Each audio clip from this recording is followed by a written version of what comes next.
天的中俄关系。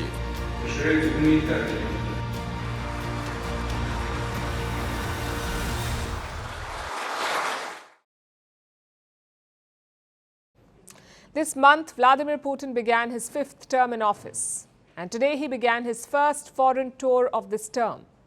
Destination? China.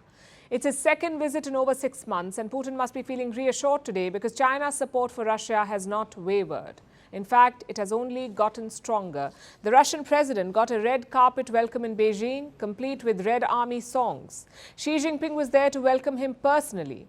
They even addressed the press together, and finally Putin and Xi wrapped up day 1 of their engagements with a concert. Putin said he feels at home in Beijing.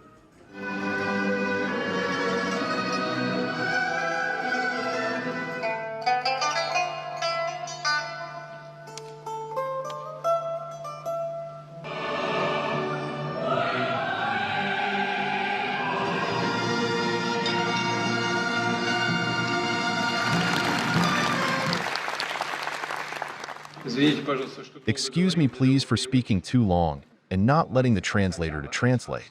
I feel very much at home, therefore decided that everyone speaks Russian here.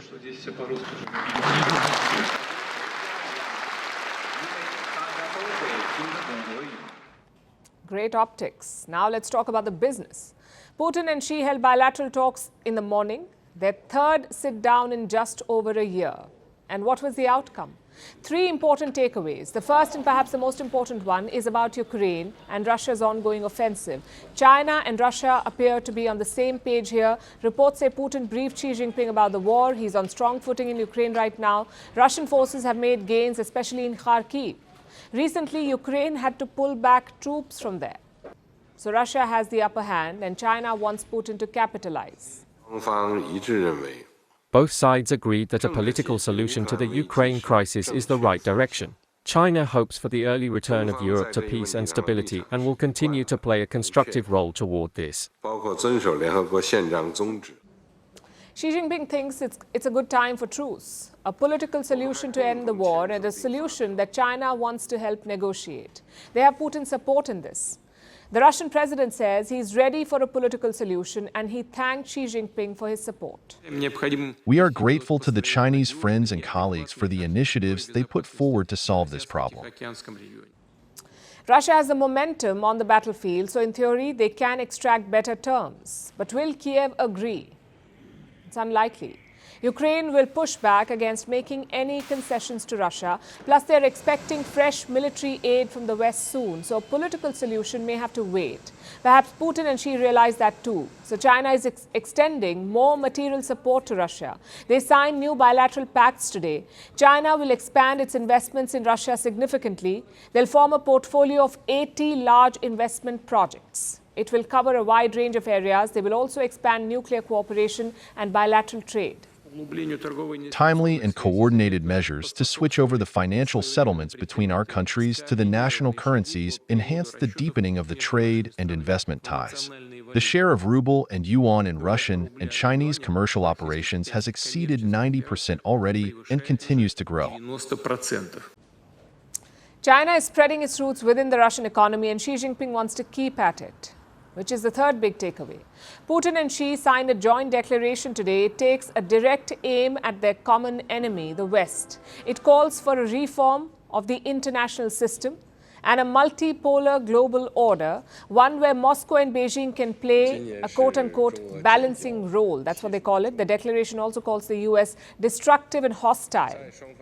Xi Jinping said that Russia and China will deepen ties as good neighbors, good friends and good partners.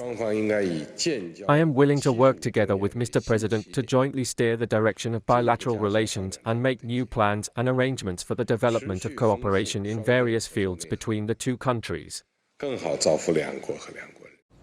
China's relationship with Russia remains rock solid. But their union will be tested in the days ahead because the US has been building pressure on China. It says Beijing is enabling Moscow's war. How? By sharing dual-use technology. These are parts and equipment that can be used by both civilians and the military, hence the name dual use. As of today, China has rejected American claims and demands. We do not accept the United States shifting the blame to the Chinese side. It is a typical double standard, extremely hypocritical and irresponsible for the U.S. side to provide unprecedented military assistance to Ukraine while making groundless accusations against normal economic and trade exchanges between China and Russia. Strong words there, but remember, the Chinese economy depends on exports and the US has threatened to sanction them. Can China afford that? Especially when they're in a bad shape financially. Xi Jinping will be forced to choose between supporting Moscow and sustaining China's economy. So which way will he go? As of now, he seems to be leaning towards Putin's Russia. Firstpost reports from the world's second largest continent. Hello, I'm Alison Lagrange. A very warm welcome from Durban, South Africa. We get you the news and the newsmakers from Africa. South Africa goes to the polls on the 29th of May. I will track the election and bring you ground reports. Is it the end of the road for the African National Congress? And will former President Jacob Zuma stage a dramatic comeback? From elections to climate change to innovations and opportunities. As the world's attention shifts, we report from Africa, the heart of the global South. Join me every weekday live on Firstpost.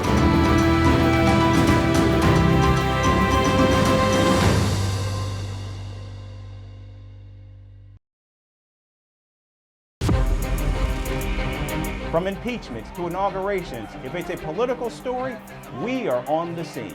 The race for the White House is heating up. We're beating Biden. How dare he say that? If it's breaking news, we're live with the latest coverage. From the White House, the State Department, and Capitol Hill, we know the issues, but above all, we know the players to bring you the latest in-depth analysis on all the key stories that we're covering.